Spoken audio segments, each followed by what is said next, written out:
Boston Light, America's first lighthouse, built more than 300 years ago to guide mariners entering a bustling seaport. It was a time when the water brought vital goods and services to the city. When you think of Seaport today, the image of a city on the rise with hotels, restaurants, and condos comes to mind. But this growing neighborhood shares its newfound fame with a long history that still thrives today in industries such as seafood processing, cargo, and tourism. This is the real Seaport.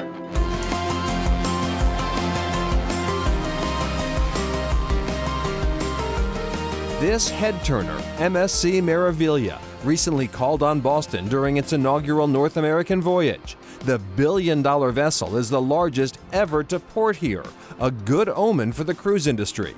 The kind of growth Massport CEO Lisa Whelan says is part of a grander scheme. Massport's role is to be an economic engine for the Commonwealth, and so a few years ago we decided to embark on a strategy to revitalize the working port of Boston. It meant that we had to make the port more competitive. Most people associate Massport with Logan Airport, but it also owns and operates the Flynn Cruise Port and the Conley Container Terminal. Increasing the flow of business means dredging the harbor to accommodate larger ships and modernizing Conley to get goods in and out in record time. Conley is how more than 2,500 businesses across New England connect to the global economy. We have 9 of the world's 10 largest global shipping companies calling the port each week, with service coming from Asia, from North Europe, and making a run down to South America. In 2016, the Panama Canal expanded, and immediately we saw an upsize in the size of ships that are calling the port of Boston. And so we need deeper berths and bigger cranes to work those ships efficiently.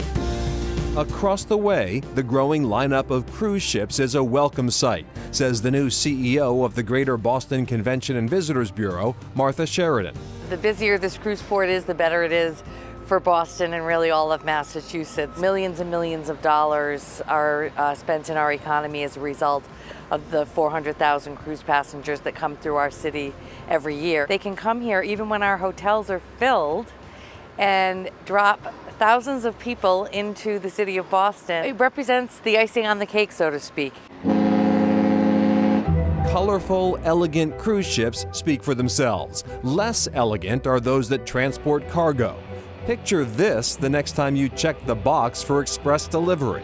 Everything we use today, from the furniture in our homes to the shoes on our feet to the wine we drink at night, comes here in a container. And these maritime facilities drive significant economic impact. $8.2 billion annually, support 9,000 direct jobs, many of those good-paying blue-collar jobs that support families, and that's why we're making the investments that we're making. One of those jobs belongs to longshoreman Katie Swales, an RTG gantry crane operator. There's only one way up, 2 ladders and 3 flights of stairs. By the second ladder, you're out of breath. Every time, no matter what, it never stops. This is called trolleying, when you go back and forth over the pile. Longshoremen work on both the container and cruise ships. Swales has done nearly every job in the yard here. Ground zero, I have a CMAU 700 lead. My grandfather and my father were both longshoremen, and I came down here just during college as like a part-time job. It was a great job for me, so I just stuck with it. Then she was only the 2nd woman. Today, it's up to 40. The woman before me, she definitely paved the way, because, you know, I can't imagine that would have been easy, being the first. It was just kind of like an idea to come down and just try it, and then when you saw somebody else do it, you're like, oh, I could do this. Today's technology makes the work safer and more efficient. It's a lot like a video game. My generation's really picked up on the crane very quickly. It's a job that no one thinks about. You don't think about how you get your goods. That it took 7 people to just get it to you. It's cool, it's different. I call it my cubicle, but it's just a different kind of cubicle.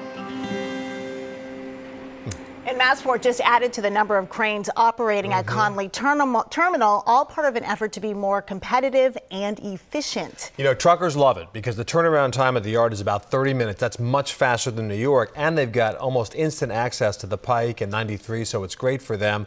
Also, when the dredging project is complete, they're about 60% done right now. Even bigger ships will come in, more containers, more goods, all of that good for the New England economy. That's excellent. All right, next, talk about your daily catch.